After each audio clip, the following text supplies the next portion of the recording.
1년 만에 다시 수면 위로 떠오른 송하윤의 학폭 논란. 어찌 보면 이제 막 주목받기 시작한 배우의 인생이 걸린 중요한 사안이라고 할 수 있는데요. 송하윤의 학폭 논란이 시작된 시점보다 앞선 시기에 발생했던 비슷한 상황에 놓였던 한 여배우의 논란은 이미 정리가 되어 송하윤의 상황과는 큰 차이를 보이고 있다고 합니다. 2023년 9월 넷플릭스의 화제작 더 글로리를 통해 이름을 알린 배우 김유라에게 학폭을 당했다고 주장하는 제보자가 등장했었는데요.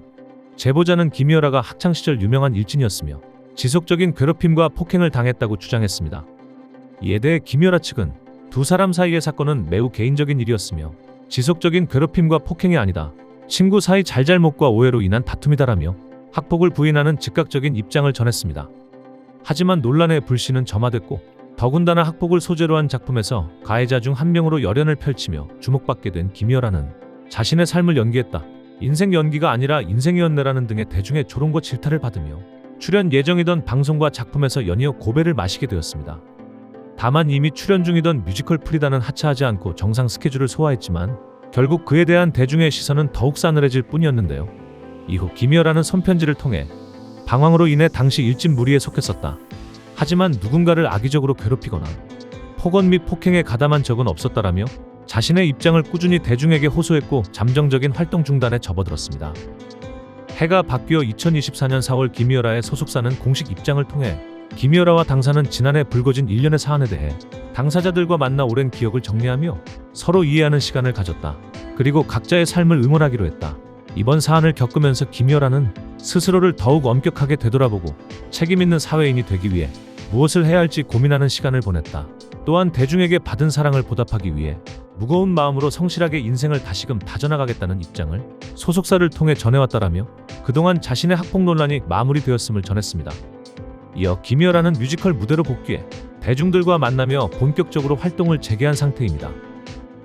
김유라가 피해자라고 주장하는 이들과 만나서 진심으로 사과를 했는지 적절한 합의금으로 상황을 정리했는지는 당사자들만 알겠지만 현재 학폭 논란의 중심이 된 송하윤의 경우와 비교해보자면 비슷한 상황에 놓였던 두 사람이 너무나도 다른 대응 방식으로 인해 한 명은 나름 무사히 복귀를 하였지만 다른 한 명은 완전히 연예계 생활에서 은퇴할 기로에 놓였다는 차이를 보이고 있는 것 같습니다. 그동안 수없이 많은 연예인들의 각종 논란이 기사화되었고 그 중에서도 특히 학폭과 같은 불분명한 과거의 논란에 대해서는 하나같이 초기 대응 방식은 같았습니다. 그런 사실이 전혀 없고 향후 강력한 법적 대응을 할 것이다. 이후 논란의 당사자인 연예인은 폭로자를 수소문하고 앞에서는 언론을 통해 이미지 관리를 하며 여론의 향방을 확인하는 시간을 갖게 됩니다. 이 과정에서 자신을 지지하는 동창이나 지인이 나타나게 된다면 천군만마를 얻은 힘을 얻게 되어 폭로자에 대한 공세를 펼치게 될 수 있지만 그렇지 않은 경우 또는 이와는 별도로 폭로자와 접촉해 사과를 하던 합의를 하던 회유하는 방식을 취하게 됩니다. 사실 이러한 방식은 비단 현재의 논란과 같은 학폭 사건의 경우에만 해당되는 것이 아니라 일반적으로 사회생활, 인간관계에서 발생할 수 있는 사건 사고에 대처하는 기본적인 대응 방식이라고 할 수도 있는데요. 김유라의 경우 역시 초기에는 폭로자의 발언에 대해 자신과는 전혀 상관없는 유언비어, 비방 등으로 치부하며 언론 플레이를 이어갔지만 결국 상황을 지켜본 후 이대로는 유리할 것이 없다고 판단한 것인지 잠정적인 자숙기간을 갖고 피해자들과 합의한 후 복귀를 할 수 있게 되었습니다. 하지만 현재 논란을 이어가고 있는 송하윤의 경우는 상황 자체도 다른 학폭 논란 연예인들과 차이가 있을 뿐만 아니라 대응 방식마저도 너무 어이가 없어 결국 대중들의 비난이 이어지고 있는 것 같은 모습입니다. 기존의 다른 학폭 연예인들의 경우 최소 한두 명 정도는 이들의 지인이 나타나거나 익명의 제보자가 두둔하는 글을 온라인 커뮤니티 등을 통해서 남기기도 하는데요. 하지만 송하윤의 경우 아직까지 그의 입장을 대변하는 누군가도 없을 뿐더러 다양한 매체에서 공개된 동창들의 입장을 통해서 보자면 20여 년 전이나 지금이나 한결같이 못됐다라는 것이 송하윤을 표현하는 그들의 입장일 뿐입니다. 또한 논란에 대처하는 방식은 더 가관인 상황인데요. 그동안의 학폭 가해자로 지목됐던 연예인들은 줄곧 무고함을 주장하며 일부는 피해자들에게 사과를 하고 합의를 하기 위해 노력했지만 송하윤의 경우는 오히려 폭로자를 가해자로 둔갑시켜 결국 이에 분노한 외국에 거주하던 피해자가 귀국하며 잠잠해졌던 논란을 스스로 확산시킨 경우라고 할 수 있습니다. 이미 1년이나 지난 사건이었고 운이 좋았다면 얼마간의 시간이 더 흘러 조심스럽게 복귀도 노려볼 만했겠지만 무엇이 그리 급했던 것인지 아니면 동창들의 증언처럼 정말 못된 사람이라서 그런 것인지 너무나도 잘못된 선택으로 인해 더 이상 복귀가 불가능할 정도로 낙인이 찍혀버린 것 같은 상황인데요.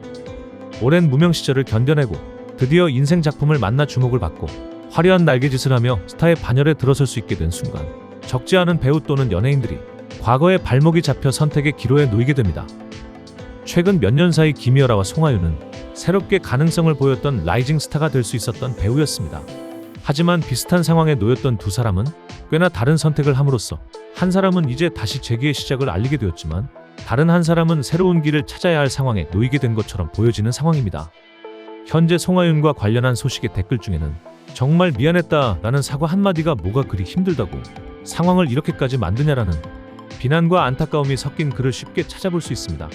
피해자들과 동창들의 주장에 대해서 더 이상 제기할 반론이 없다면 지금이라도 더 늦기 전에 진심으로 사과하길 바라며 영상 마치겠습니다.